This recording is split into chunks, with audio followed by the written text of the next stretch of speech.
8वां अध्याय। रक्त बीज नामक असुर का वध। ऋषि ने कहना प्रारंभ किया। चंड मुंड की मृत्यु की खबर पाकर दैत्यराज क्रोध से पागल हो उठा। उसने अपनी संपूर्ण सेना को युद्ध की तैयारी करने को कहा। सुम ने कहा, आज उदायुध नामक 86 दैत्य सेनापति अपनी सेनाओं के साथ रणभूमि में चले।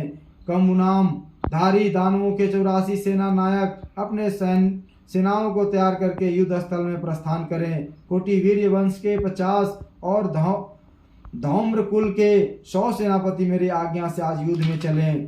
कालक दौर्हृदय मौर्य और कालके नामक दैत्य भी मेरी आज्ञा से तुरंत कुछ कर दें। शुंभ सबको आदेश देकर हजारों बड़े बड़े दानव समूहों के साथ स्वयं रणभूमि में चल पड़ा। अपनी और विशाल आसुरी सेना को उन्मुख होते देखकर देवी चंडिका ने अपनी धनुष की टंकार से समस्त क्षितिज और आकाश मार्ग को प्रकंपित कर दिया। साथ ही साथ देवी वाहन सिंह ने भी अपनी कर्कश ध्वनि में दहाड़ना शुरू कर दिया। देवी ने उस भीषण ध्वनि को अपने घंटे की आवाज से और कठोर बना दिया। धनुष की टंकार, सिंह की दहाड़ और घंटे की रौ में दिगंत पुरित हो गए। काली ने उस भीषण ध्वनि से अपने मुख को अपेक्षा अधिक विस्तृत कर लिया। इस प्रकार वह पूर्ण विजयिनी हो गई। उस भीषण कोलाहल को सुनकर आसुरी सेनाओं ने चंडिका, काली तथा सिंह को कुपित हो चतुर्दिक से घेर लिया। हे राजन, ठीक उसी समय ब्रह्मा, शिव, कार्तिकेय, विष्णु तथा इंद्र आदि देवों की महान बलवती शक्तियां भी उन लोगों के शरीर में बहिर्गत होकर देवी के पास दानवों के विनाश एवं देवों के अभ्युत्थान के लिए पहुंची। असुरों से भिड़ने के लिए देवों के रूप, वेश, वाहन आदि के अनुरूप ही उनकी शक्तियां भी इकट्ठी हो गई। सर्वप्रथम हंसारूढ़, अक्षसूत्र और कमंडलू से सज्जित होकर ब्रह्मा जी की शक्ति निर्गत हुई। उसी शक्ति को ब्रह्मा जी भी कहा गया है। शिव की शक्ति वृषभासीन होकर हाथों में त्रिशूल, व्याल, कंकन और मस्तक पर चंद्र रेखा से सुशोभित हो आई।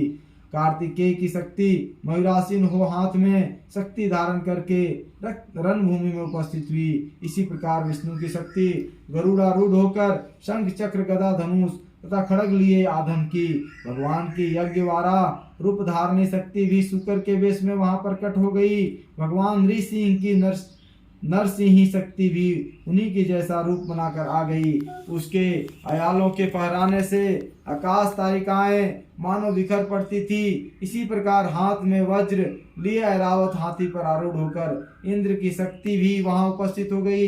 इंद्र की शक्ति भी उन्हीं के समान 1000 आंखों वाली थी। उन संपूर्ण देव शक्तियों से पूर्ण शिव जी ने देवी चंडिका से कहा, अब तुम मेरी प्रसन्नता के लिए शीघ्र ही इन असुरों का संहार करो। इतना सुनते ही देवी के शरीर से अत्यंत विकराल एवं उग्र रूप वाली चंडिका शक्ति की उत्पत्ति हुई, जिसके द्वारा सैकड़ों सियारिनों की सी ध्वनि निकल रही थी। उस अपराजिता देवी ने धूसर वर्ण वाले जटाधारी शिव जी से कहा, भगवान, आप शुंभ निशुंभ के पास दूत बनकर जाइए। वहां जाकर आप उन दोनों दानवों और उनके साथियों से संदेश कहिए कि हे दानवों, यदि तुम सब जीवित रहने के इच्छुक हो तो सभी पतालपुरी को वापस लौट जाओ, जिससे इंद्र को त्रिलोकी की राज्य का प्राप्त हो और सभी देव अपने अपने यज्ञ भागों का भोग करें। यदि तुम मत गर्वित हो, युद्ध करना चाहते हो तो आओ, मेरी योगिनियां तुम्हारे कच्चे मांस को चबाकर तृप्त होंगी। उन देवी ने भगवान शिव को दूत का कार्य सौंपा था, इसलिए वह जगत में शिव दूती के नाम से भी विख्यात है। शिव जी के मुख से ऐसी बात देवी की सुनकर दैत्य समूह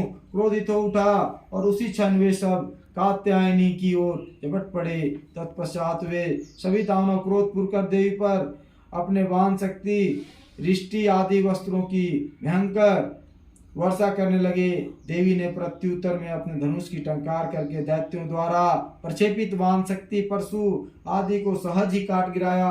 तदंतर काली आगे बढ़कर अपने शूलाघात से दानवों को चीरने लगी और खट्टवांग द्वारा उनका विनाश करती हुई रण स्थल में घूमने लगी।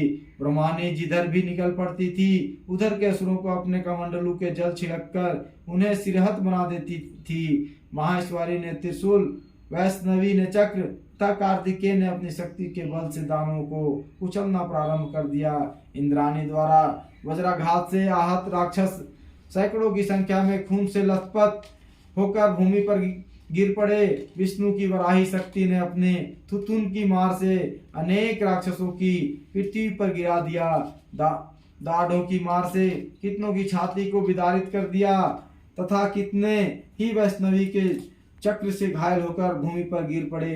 कितने ही राक्षसों को अपने नखों से फाड़कर नरसिंह शक्ति उन्हें खा डालती और समस्त दिशाओं को सिंहनाद से कपाती हुई युद्ध भूमि में विचरने लगी। शिवदूती के क्रूर अट्टहास से डरकर कितने ही दानव धराशायी हो गए। उनके पतित होते ही शिवदूती उन्हें चबा डालती थी। इस प्रकार क्रूर देवियों के द्वारा बड़े बड़े वीरों का वध होते देखकर राक्षसी सेना युद्ध भूमि से खिसकने लगी। देवियों द्वारा भयातुर दानवों का भागना देखकर महादैत्य रक्तबीज क्रोधित हो समर भूमि में आ पहुंचा। उसके शरीर से रक्त की बूंद गिरते ही उसी प्रकार के अन्य दैत्य उत्पन्न हो जाते थे। अब महादानव रक्तबीज हाथ में गदा लेकर इंद्राणी से युद्ध करने लगा। तब ऐन्द्री ने वज्राघात से उसे आहत कर दिया। वज्र के प्रहार से उसके शरीर से खून की बूंदें टपकने लगी, जिससे उसी के अनुरूप नए दानवों की उत्पत्ति होने लगी। उसके शरीर से खून की जितनी बूंदें पृथ्वी पर गिरी थी, उतने ही नए दैत्य पैदा हो गए। नए उत्पन्न राक्षस मातृगणों के साथ भीषण वेग से युद्ध करने लगे। इंद्राणी के वज्र प्रहार से उस राक्षस के मस्तक से खून चूने लगा, जिसके फलस्वरूप सहस्त्रों नए दानव प्रकट हो गए। वैष्णवी ने अपने चक्र से रक्तबीज पर आघात किया, फिर ऐन्द्री ने गदा की चोट से उसे घायल कर दिया। वैष्णवी के चक्र से घायल होने के कारण रक्तबीज की देह से बहुत अधिक मात्रा में खून निकला, जिसके फलस्वरूप असंख्य राक्षसों की उत्पत्ति हो गई और उनके द्वारा समस्त चराचर विश्व व्याप्त हो गया। कौमारी ने अपनी शक्ति, वाराही ने खड़ग और माहेश्वरी शक्ति ने अपने त्रिशूल के द्वारा रक्तबीज को आहत कर दिया। तब रक्तबीज अत्यंत कुपित होकर संपूर्ण मातृ शक्तियों पर अपनी गदा से प्रहार करने लगा। शक्ति शूल आदि के द्वारा विद होने पर उसके रक्त द्वारा अगणित नए दानवों की उत्पत्ति हो गई। इस प्रकार उन दानवों से उत्पन्न नए दैत्यों द्वारा समस्त जगत आच्छादित हो गया। इसे देखकर देवतागण त्रस्त हो गए। देवताओं को भयातुर देखकर चंडिका ने जल्दी ही काली को संबोधित किया। चामुंडे, तुम अपने मुंह का और अधिक विस्तार करो। रक्त बिंदु से उत्पन्न होने वाले नए असुरों को तुम द्रुत गति से भक्षण कर लो।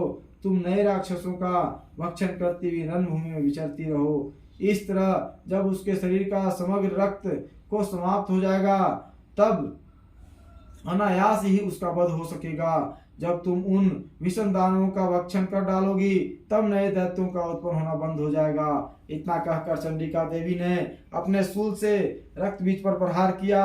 उसके शरीर से रक्त निकलते ही उसे काली ने अपने मुंह में भर लिया। तब रक्तबीज ने अपनी गदा से चंडिका पर आघात किया, परंतु उसकी गदा से देवी को कोई आघात नहीं पहुंचा। उधर रक्तबीज के घायल शरीर से बहुत अधिक मात्रा में रक्तस्राव हुआ, किंतु उस रक्त के भूमि पर गिरने के पहले ही चामुंडा ने उस रक्त को अपने मुंह में ले लिया। रक्त भरे रहने के कारण मुख में भी जब नए दानों की उत्पत्ति होने लगी, तो देवी ने उन्हें चबा जाने लगी और अंततोगत्वा उस रक्त बीज दानों का पूरा खून चूस लिया।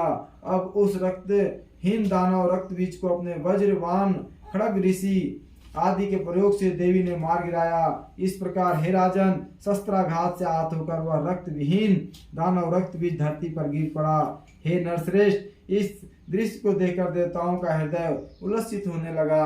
उन असुरों के रक्तपात के मद से विभोर होकर संपूर्ण मातृ समूह नृत्य करने लगा।